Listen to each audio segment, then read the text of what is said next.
Okay, well, we'll get started and good afternoon, everyone, and welcome to today's Stream Maintenance Program Draft Environmental Impact Report, the Draft EIR meeting. Valley Water's Stream Maintenance Program is one of our most valuable tools for maintaining creeks, improving the environment, and reducing flood risk to our communities. My name is Mike Potter, and I lead our community outreach team here at Valley Water. And today, we want your comments and questions on this Draft EIR. A project consultant from Horizon Water and Environment will give the presentation in a few moments, and Valley Water staff will be available to answer questions should you have some. This draft EIR is available to download from the Valley Water website under public review documents. And Jose will put this in the chat so you can check that out. The closing period to receive comments on the draft EIR is 5 p.m. on September 3rd. Please submit them soon. You can find details on where to send comments on the public review documents page, and it will show that information at the end. We will also be recording today's meeting and upload it to Valley Water's YouTube channel in the next few days. We will open it up to questions after the presentation. And now I'd like to welcome Valley Water Board Director Nai Shwea, who represents District 5. Before being elected to the board as a director for District 5, Director Shwea worked at Valley Water for 3 decades, rising from junior engineer to chief of capital programs. She has an in-depth knowledge of Valley Water programs, projects, finances, and budget. She is passionate about the water supply, flood protection, environmental stewardship services that Valley Water provides. Director Shwea, the virtual floor is yours. Thank you, Mike. Good evening, everyone. Not good evening, good afternoon, everyone. My name is Nai Shwea. As Mike said, I represent District 5. So on behalf of Valley Water's full board, thank you for your time to join us this afternoon. The stream maintenance program is vital to Valley Water's work throughout Santa Clara County. The stream maintenance program balances objectives of reducing flood risk, ensuring structural integrity, and improving public safety, while constantly looking for ways to enhance our environment and preserve creek habitat. Under this program, since 2001, Valley Water has cared for more than 330 miles of Santa Clara County's creeks and streams. We have removed trash and debris, managed vegetation and sediment, and stabilized eroded banks. Every 10 years, we evaluate the stream maintenance program to see where we can improve. For example, expanding and updating the stream maintenance program to be more efficient and applying lessons learned from previous years. A draft EIR is prepared for the next 10 years stream maintenance program. And that is the focus of today's discussion with all of you. And please share your comments to help us shape this next 10 years stream maintenance program so we can be more effective and then meeting the community needs better. Thank you very much again for your time, and then I'll now turn the virtual floor back to Mike.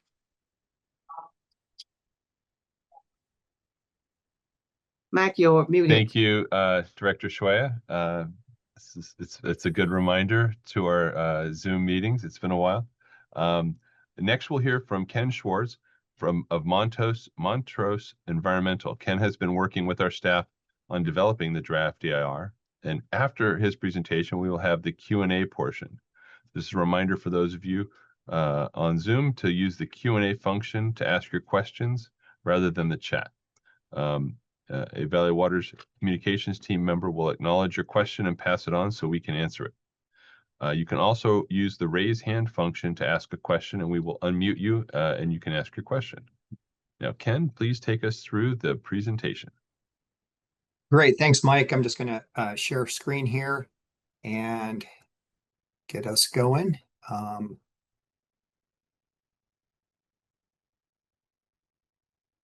Okay. And can everyone see that? Great. Okay, well, thank you very much for that introduction, and we're going to jump into a presentation here. And yeah, I think the table's been set here regarding what this meeting is for here. We're here to discuss the stream maintenance program renewal. This is generation 3. Sometimes we refer to this as SMP 3. And today's meeting is a public meeting to invite comment on the draft subsequent environmental impact report that's now publicly available.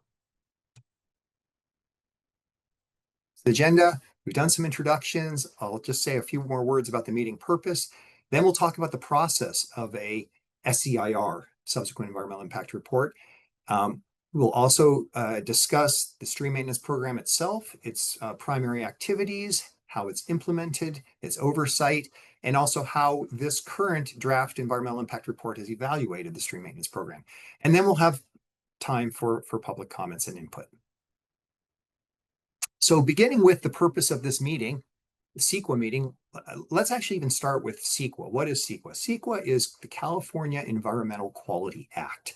It's actually a package of laws and statutes and guidelines and legal case law now over 50 years that frame the requirements for public agencies in California when they take discretionary actions and decide to do something that will result in a physical effect on the landscape. They must provide some type of CEQA compliance, and that the form of that compliance can take different pathways. There are exemptions, there are initial studies, and there are also environmental impact reports.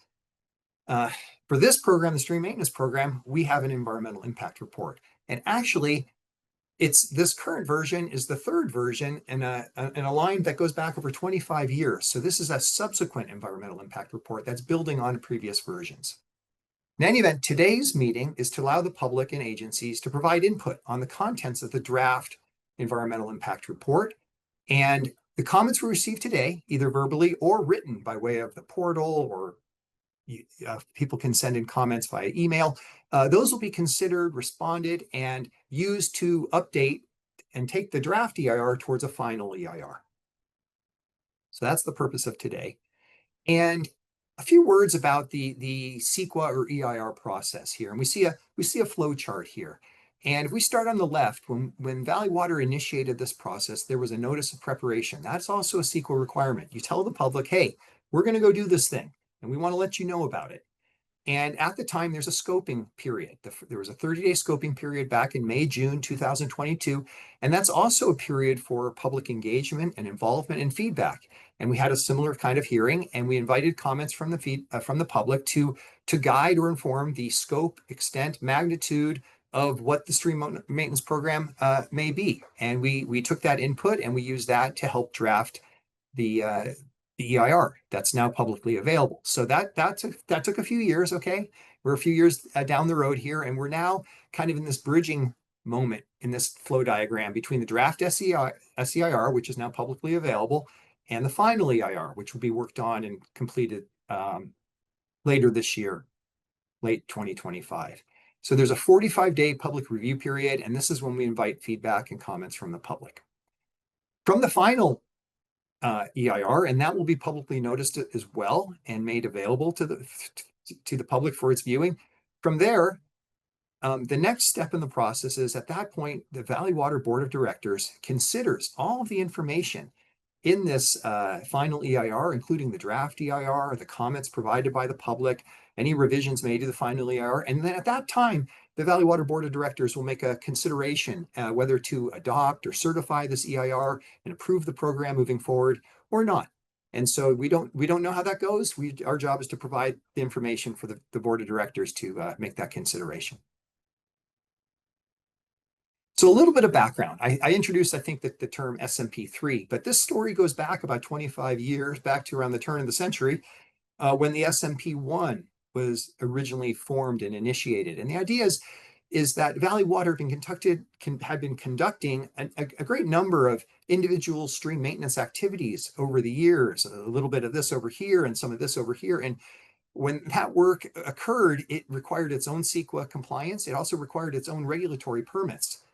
So one thing also to explain today is that in environmental compliance, there's kind of two pathways we're talking about today. There's a CEQA pathway, which is, again, kind of contained in this process, the EIR that we're going to discuss today. But a program like the stream maintenance program also requires authorizations and approvals from federal, state, and local agencies. And those typically come in the form of permits or orders or authorizations. And so to administer and implement a program like the stream maintenance program, you need both. You need the CEQA side and you also need the permitting side. So back around 2001, program manual was developed, initial EIR was developed, permits were sought after and obtained, and that initiated the stream maintenance program. And it ran nicely for 10 years, and then it was renewed around 2012. Some things were adjusted as Valley Water learned how to do things a little better, always looking for improvements. And that was the second generation, the next 10-year period.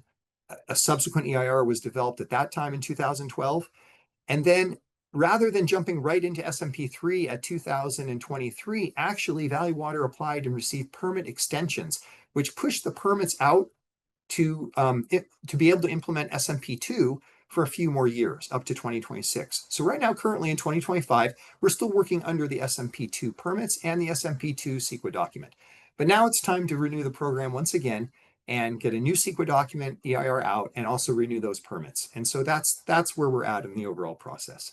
The main point here is that this is an ongoing program. It's been running for 25 years, and we're just making a few updates in this renewal process. So, stream maintenance program. Let's start with its fundamental goals. Why does Valley Water do this? Really, it's really about public safety, and behind that, it's to maintain flow conveyance capacity of Valley Water channels and also the flood risk reduction facilities. Those might be detention basins or other features or facilities that help reduce the flood risk. The goal of the program is also to maintain the structural and functional integrity of these Valley Water facilities, whether they're channels or other types of facilities, so that they're operating properly and they're safe and they're not in a state of either disrepair or non-functionality. Okay, so those are two overarching goals, and again, behind those goals, the mission and purpose is really to protect the people of Santa Clara County. Now, we have objectives that help us reach those goals. Objectives you can think of as measurable outcomes that you can help measure to see how you're achieving your goals. So starting with the first one is the stream maintenance program seeks to remove necessary sediment to provide greater workflow and safety while maintaining habitat functions for creek. Sediment fills channels, it reduces the conveyance capacity in channels and can lead to an increase in the flood risk. Similarly, the second objective is to manage vegetation for similar purposes to enable greater water flow and safety. But there are additional reasons now to manage vegetation as well, for increased visibility, increased safety, fire risk reduction as well. Managing vegetation in the third objective, to allow levee inspections. If levees, which are engineered stream banks that provide protection for a certain magnitude flow event, if they're covered in vegetation, it's hard to inspect them. You can't see what's going on, and Valley Water needs to be able to inspect the surface of those levees to see if there are any burrowing holes or that structurally they're still stable and in good shape. Stabilizing stream and channel beds and banks to protect existing infrastructure. Stream banks will erode from time to time. Sometimes they're slumped, sometimes they're sheared off, typically related to large winter flood events. But when that happens, Valley Water needs to get back into the creek and shore up those stream banks and secure them again. And we'll look at some pictures on how that's done. Along the way, in number 5, is the goal of avoiding, minimizing, and mitigating impacts on the environment. So the way that Valley Water has, and it's in the manual for the stream maintenance program, there's a pretty involved or elaborate approach before even work is ever done in the planning of the work and how work is prioritized, that the site in question has exceeded a threshold or a criteria that therefore requires work to be done. The phasing of work, when it is occurring, how much, its length, its area, all these things are considered and thought through as a way to avoid and minimize potential environmental effects of the stream maintenance program. So in addition to our goals and our objectives, we also have something called ends policies. This is the final tier of planning guidance that comes from the board of directors. And these are overarching kind of policy ends that Valley Water seeks to support as well. And in this case, its ends policies E3, and E4 that support. E3 supports natural flood protection to reduce impacts and also create a safe environment for the residents and businesses. And E4 is stewarding and managing the water resources to protect and enhance ecosystem health. So both of these ends policies really kind of suggest a balance that Valley Water is seeking to maintain its facilities, keep the public safe, but wherever possible, also protect and conserve natural resources and maintain watershed health. Okay, let's talk about the area a little bit. The program area for the stream maintenance program is basically Santa Clara County, and that's what you see in this map, except you'll also see kind of a brown squiggly line going around the county there. And that squiggly line is the 1,000-foot contour. You can think of that if you were to take out a large Sharpie and look on the map and go up to 1,000-foot elevation in the county and just walk along and paint a line around that county. That would be the 1,000-foot contour. You can think of the county or Santa Clara Valley here as a large bathtub. And if you were to measure up 1,000 feet, that would be the limit.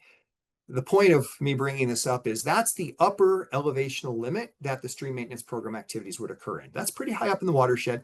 And the truth of the matter is most activities, the great majority of activities are happening actually in the lowlands, in the lower valley sections. That's where the creeks are. That's where the greater flood risk is. The program is also organized into 5 primary watersheds, and these are the 5 kind of management watersheds of Valley Water. In the northwest, starting with the Lower Peninsula watershed, in the area of Palo Alto, Los Altos Hills, that general area. You move a little bit east there, you get into the West Valley watershed, still kind of the west side of the valley, but a little bit east of Lower Peninsula. And you're in kind of areas of Cupertino there and Saratoga, Campbell. And then moving a little bit east there, in my screen, it's kind of blue. That's the Guadalupe watershed. Larger watershed, has its headwaters all the way up into the Santa Cruz Mountains, but it drains in a north direction right through downtown San Jose and outlets north into San Francisco Bay. On the east side of the valley, we've got the Coyote watershed.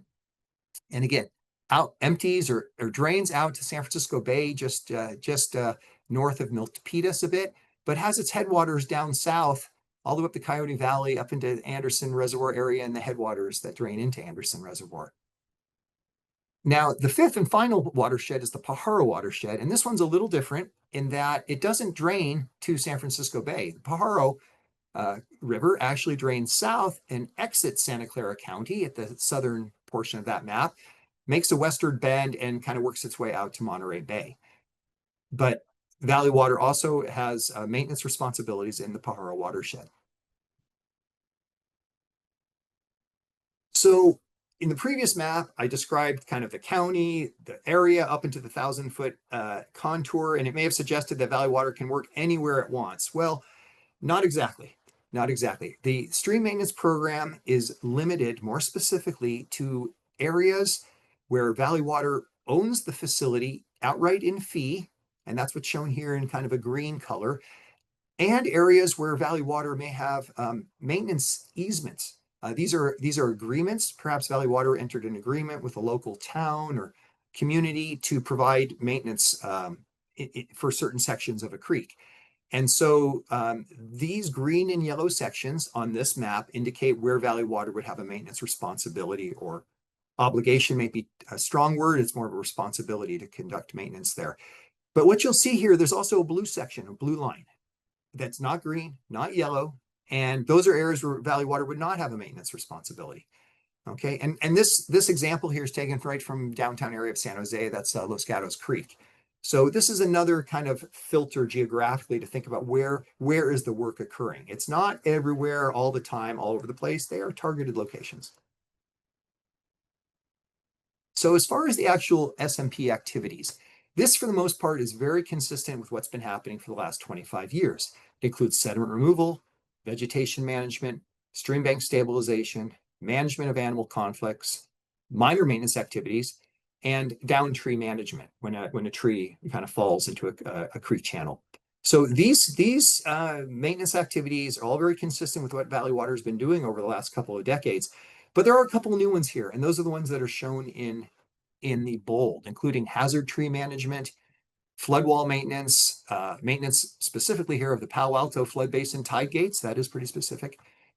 maintenance of non-diversion fish ladders, and routine maintenance work at Valley Water's own maintenance yards, and trash boom maintenance. There might be a couple words here that are new to folks. So let me just explain hazard tree management, what we mean by that. Trees that are hazards are sick, dead, either wholly or partially dead, or decaying or diseased trees that pose a safety risk. They have a higher likelihood of breaking, of failure, of collapse, of falling over. And it might be an entire tree that poses a risk, or it might be a portion of a tree that poses a hazard. Well, in those situations, under the stream maintenance program, Valley Water can address those types of hazards and reduce those hazards through either pruning or branch removal or tree removal. So I wanted to spell that one out. Trash boom, that might be a term also, might be new to people. These are basically features that Valley Water uses along its channels to collect trash. They're kind of like floating fences in a sense, and booms where trash can be captured and prevented from flowing downstream. But those systems need maintenance on occasion as well. So here's a kind of a hypothetical cross-section to help us think through how these where these activities occur, where these activities are needed and how they occur. So this is a cross-section, and what we mean by that is we've taken a Valley Water stream channel and cut it in half, kind of like a sandwich. This is like looking at half of a sandwich, but we're looking at a creek and not roast beef. Okay, so the upper part is a pre-maintenance cross-section, and the lower portion is post-maintenance. And let's compare and contrast. So in the upper portion, what you see starting on the left bank on my screen is pretty thick vegetative forest there, lots of trees, lots of thickness of vegetation. Coming down into the channel, you see more thick vegetative growth. You even see some channels leaning horizontally, growing horizontally across the creek. We see sediment collecting in the bottom of the channel. We see a lot of in-stream vegetation growing in the channel and up on the banks, and maybe also a stream bank that's eroded or failing or slumping in this case, and maybe some invasive species growing up on the upper bank. So that's the pre-maintenance condition. Again, just hypothetical. These are all the types of things that could happen in a typical Valley Water stream channel. The lower cross-section is what it would look like ideally post-maintenance. And what you see is, okay, trees are kept. They're not clear-cut, but they're pruned and they're thinned. And they're thinned to enable better water conveyance. Sediment is removed, the stream bank is repaired, and you end up in a kind of a post-maintenance condition, which still provides habitat and ecosystem value and function, but it is easier for the water to convey. And the best way to think about that is as you look at these cross-sections, picture that you are the water moving through it. And in the upper cross-section, you can see the resistance and the friction and everything that's going to slow you down. When water gets slowed down, it will back up and elevate, and that creates the flood risk over. In the lower cross-section, the water is going to move through that nice and efficiently. So let's look at some pictures and to also characterize this. Here's sediment removal, and this is from Lower Penitencia Creek. This is over in Milpitas area, and we're standing on a crossing on the left picture there at California Circle in 2014, looking upstream and seeing a big wedge of sediment above that crossing. It's thick, it's long, it's deep, it has a lot of vegetation growing in it, and that blocks up the channel as it's about to enter this below this crossing here. So the work is done, and that's what's shown in the center picture, 2015. Sediment is removed, the channel is nice and clear, water can convey below the crossing. And 7 years later, we go back and look at the channel here, and you see that, okay, the sediment's starting to return, the vegetation is returning, and it reflects that there's a cycle here of work that needs to be done. But in 2022, it's not yet to the point or the degree that was in 2014. So maintenance work may not be necessary then, but it's tracked. And these three pictures are just kind of indicative of the cycle that the maintenance continues to go on and on and on, not always in the same place every year, but Valley Water watches out for it.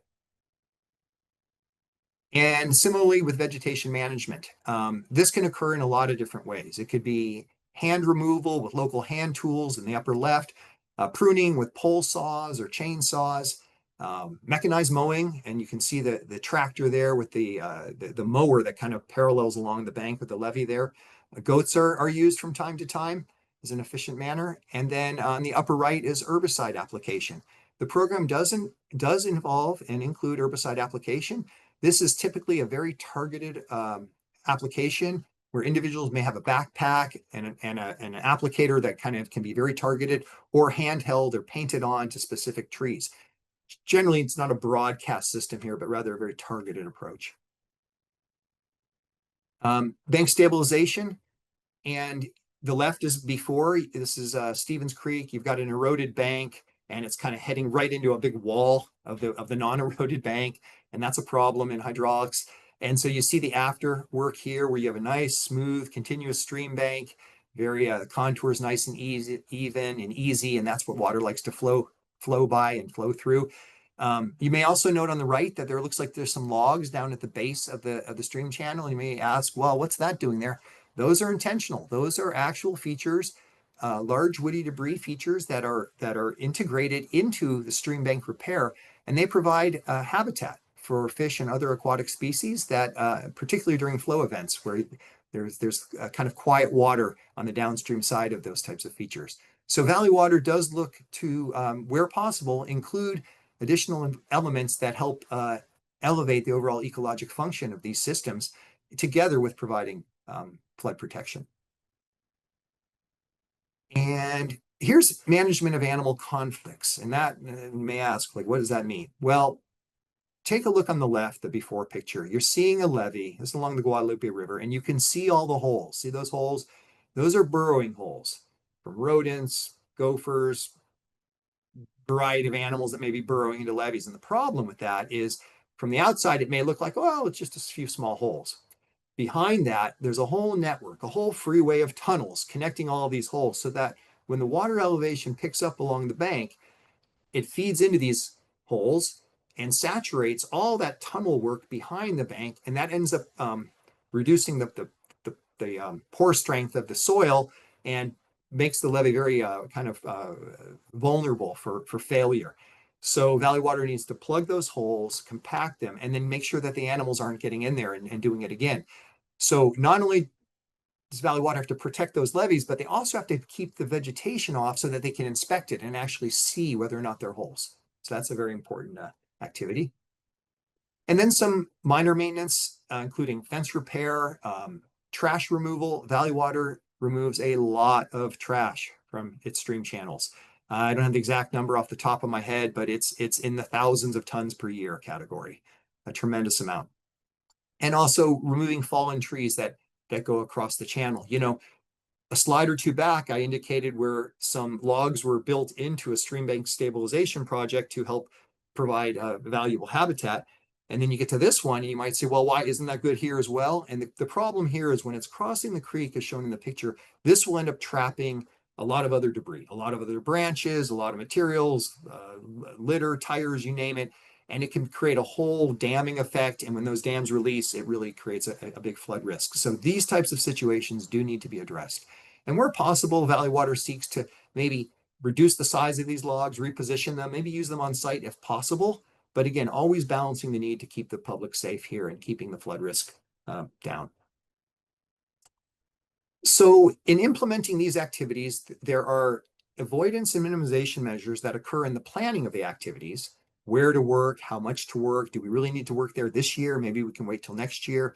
What are the natural resources there? Are there sensitive species at that site? All the questions that Valley Water considers when making its annual work plan. But then when the work goes to get implemented, typically in the summer dry season, there are also things called best management practices, or BMPs. And in this slide, we've just got 4 example ones, but the stream maintenance program has 74 BMPs. And these are, you can think of these as rules. These are rules in how the stream maintenance program is implemented and operated. And they govern everything from work site housekeeping to documentation to erosion control to maintaining temperature in the creek and all sorts of practices. And these practices are one of the means by which potential environmental impacts, as evaluated in the EIR, can be reduced to a less than significant level when best management practices are employed. And on this slide, just a quick review of the actual stream maintenance program, kind of the work sequence. How is it done in any given year?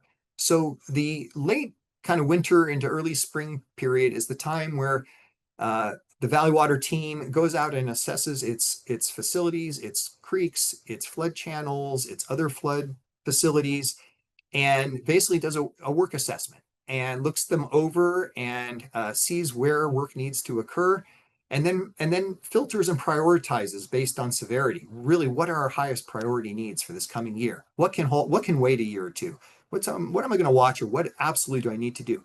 And while that's happening, the sites are also evaluated for their, again, resources, what might be sensitive resources that that Valley Water would need to know about or to work around. Some work projects might require actual engineering design to repair a stream bank or other types of projects. And so that's all kind of happening in that late winter, early spring period. And then that culminates with a submittal of a notification of proposed work, the NPW that's shown in the slide here.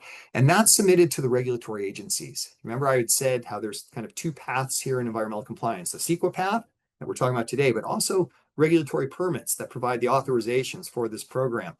So the annual notification is the means by which Valley Water submits its work list, basically for the summer year, for the maintenance season, to the regulatory teams that are overseeing this program, and says, this is what we're going to do. This is what we're planning on doing. And then if there are no problems with that, then the work commences in generally June to October timeframe. And then following that, as we kind of enter into the wet season, where Valley Water doesn't want to do really much work in the stream channels in the rainy season, but that's the time to kind of take stock, look at what the work that's been done, put together an annual summary report of all the work activities that were completed, and those stay on record and also get submitted to the regulatory agencies. So that cycle gets repeated year after year after year, and that's how Valley Water moves ahead. So with that, what were some of the updates in this SMP3, this current generation? Well, there are a few new activities, including working at the maintenance yards, the hazard tree management, which I mentioned, the trash boom maintenance, which I mentioned. There are also some updated work limits. I think I said how in the manual, the degree, extent, size, length of work activities in any given year over the program duration may have limits. And so some of those limits have been adjusted, including, for example, trees that are larger than 12 inches. That used to be not exactly outside of the program, but required case-by-case notification to the regulatory teams for their approval. This is now built into the program, so it could be handled in a more efficient manner. The BMPs have been updated to, again, reflect lessons learned. Every time we do these projects, we learn something, how to do things a little bit better.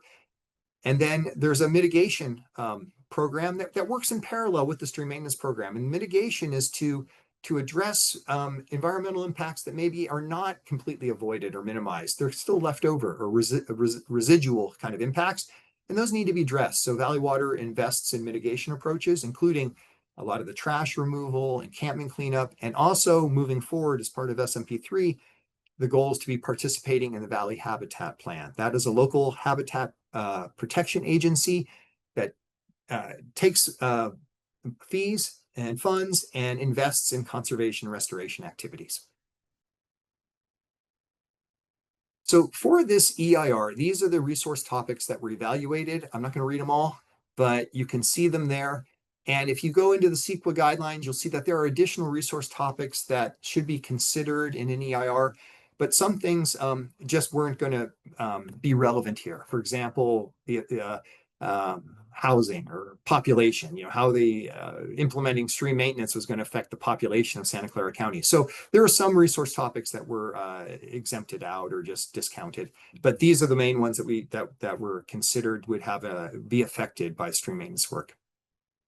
And after the analysis, what came out was that for the following 5 resource topics: aesthetics, biological resources, greenhouse gases, hazardous materials, and water quality, there were impacts that were identified, yet the impacts could be mitigated to a less than significant threshold through the application of avoidance and minimization techniques, meaning how the work is done, when it is done, how much to do at any given time, as well as the best management practices that are employed when the work gets done. And through the application of those steps, as well as additional mitigation measures, these impacts were reduced to a less than significant level.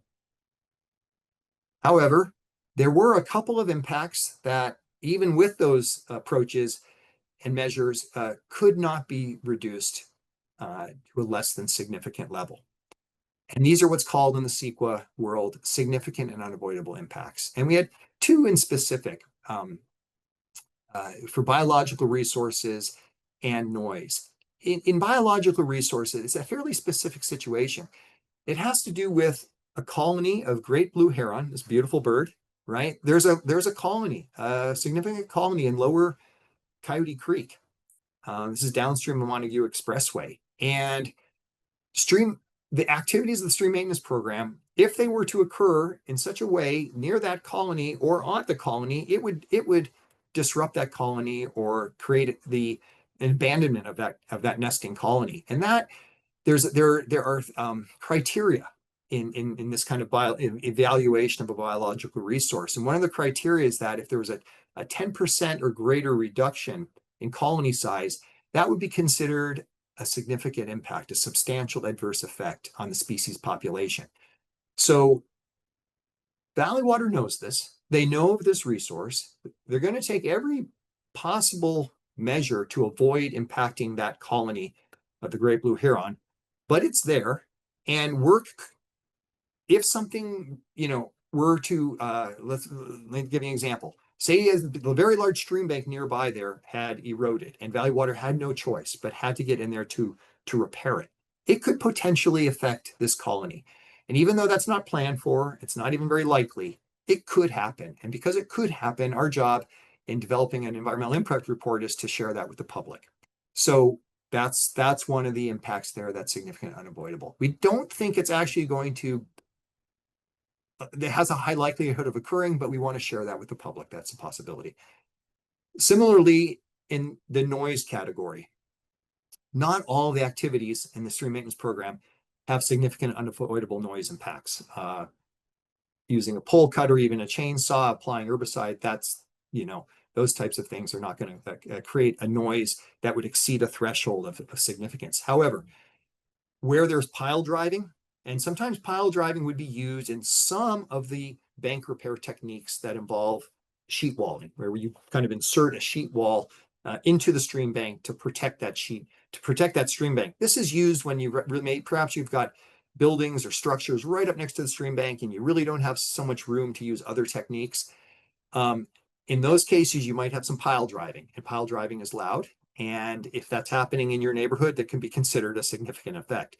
So the thing with the pile driving is it's not going to be happening everywhere or all over the place. And it's even not the leading stream bank treatment, but it can happen in the program, and it has occurred in the program.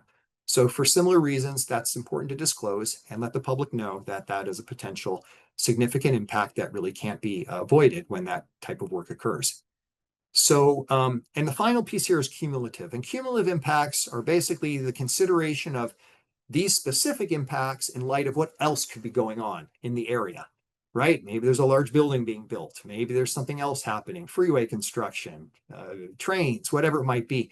So the cumulative effect is kind of the combinatory effect. If these impacts are occurring and there are other projects in the area, then you get even a larger, greater effect. So that's all described in the environmental impact report.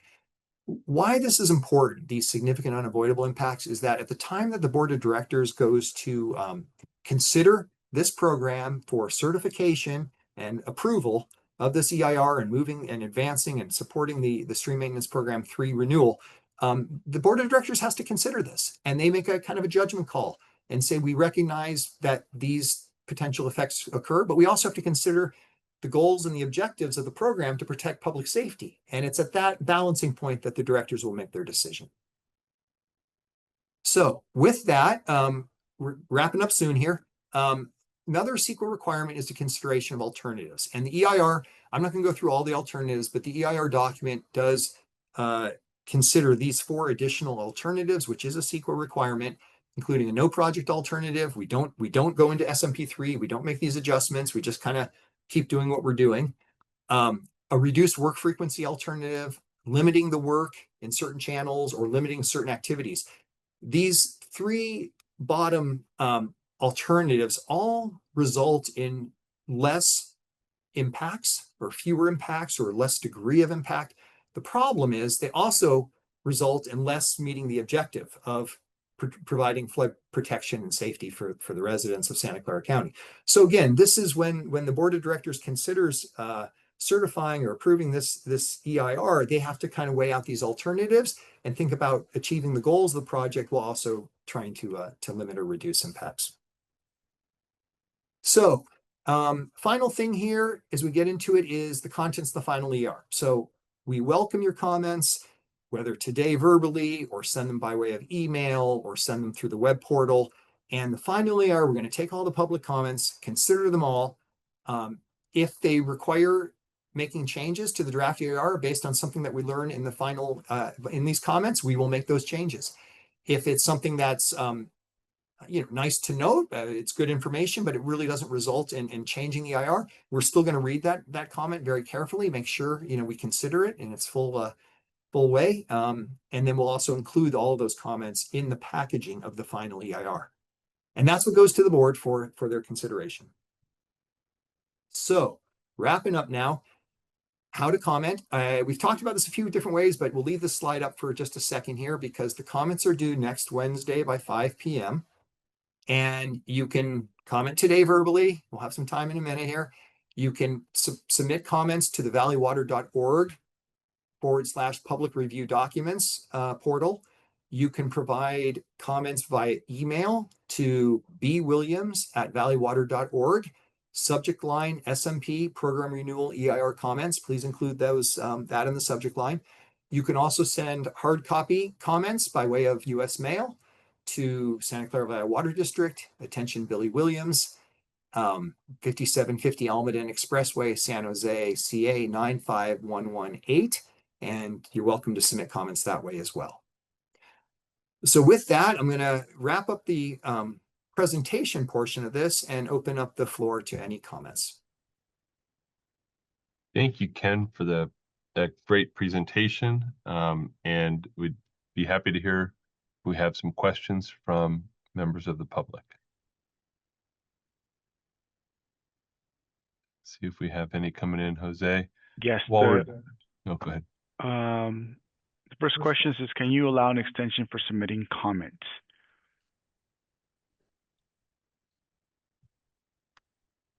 I think Billy, you want to address that one? Yeah, sure. So right now we've, done an informal extension for the responsible agencies. That's including, Water Board, Cal Fish and Wildlife, etc. Not sure who the question was from, if it's a public or a regulator on the call. It doesn't indicate. Oh, It's okay. just anonymous. Yeah. attendee. So at this point, yeah, we're going to be extending for responsible agencies by 2 weeks. So that'd be closing on September 17th. And then those would be in writing and either mailed or emailed to you, right? Correct. Okay, terrific. Is there the preferred? Is email the best? No preference. Email is easiest, but yeah, they get all the options. Terrific. Thanks. Any other questions coming in, Jose? Or any hands raised? Will I get a response to my comment, whether I submit it in writing or email or mailed in? The response will be included in the final EIR document. So if you submit a comment, whichever way you submit it, that will be included. It will be logged into the comments provided, and it will be included in the final EIR, including its response. Terrific. Thank you. Not seeing any hands raised from our virtual attendees. We have a question here, not specifically related to the EIR, but the question is, on average, how many projects are done per year? SMP projects are done. Maybe this is a question for Devin or for Rebecca.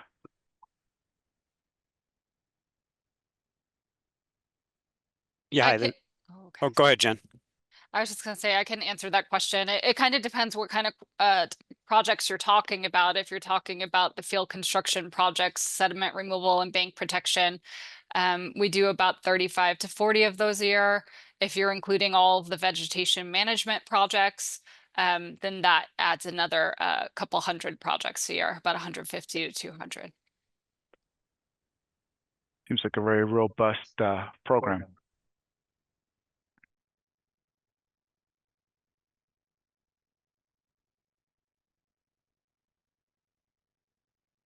Anything else coming in, Jose, that we see?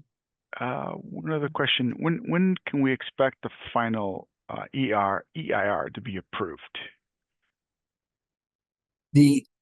Okay, and I want to be careful because we Or can't assume considered, it. Yeah, considered. when it's considered. We're not sure when it's approval or not, but it will be considered. We're looking at kind of winter into early spring of 2026. So there'll be a final EIR, and that's going to have a public period as well. We noticed and made available to the public, and then the board of directors will kind of get on their calendar at some point.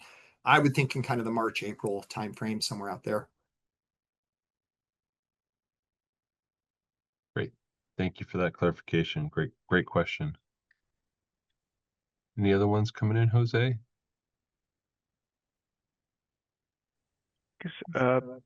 Any suggestions on how to maybe format a question or questions? Any ideas? That in itself is a very good question. How to make a good question? What's a useful question or comment? And I'll start, but there are probably other people here who have a lot to contribute. It's really important to keep in mind that the comment or question should be relevant within the scope of what this EIR is covering. It might be that the commenter is really passionate about a certain topic and wants to get that information out there, but it's not directly related to this. And when we get comments like that, we say, thank you. That doesn't really, relate to this, but I'm glad you told us about it. So the more that it could be connected specifically to the topics in the EIR, that makes for a better comment or question. If you can include maybe a referencing a certain page or header or figure number or table to really drive in what it is that you're concerned about, that is very important as well. And making sure that if you have ideas or recommendations about what you think is related to an answer, or you disagree with something that was presented in the EIR, feel free to mention that as well. But if you are going to make such a statement, please provide either documentation or backup to help anchor where your position is coming from. And that way we have a much better understanding of how you arrived at your own position. That's great clarification.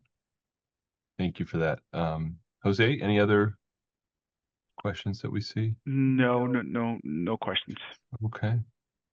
Seeing that, I think I want to thank everyone for your presentation and everyone for their participation. And a reminder to please submit your comments by 5 p.m. on September 3rd, 2025. We will upload a recording of today's meeting on our YouTube channel in the next couple of days. This will conclude our meeting, and which I hope you found productive and informative. And remember, every day is a good day to save water. Thank you so much. Have a great day. Bye-bye.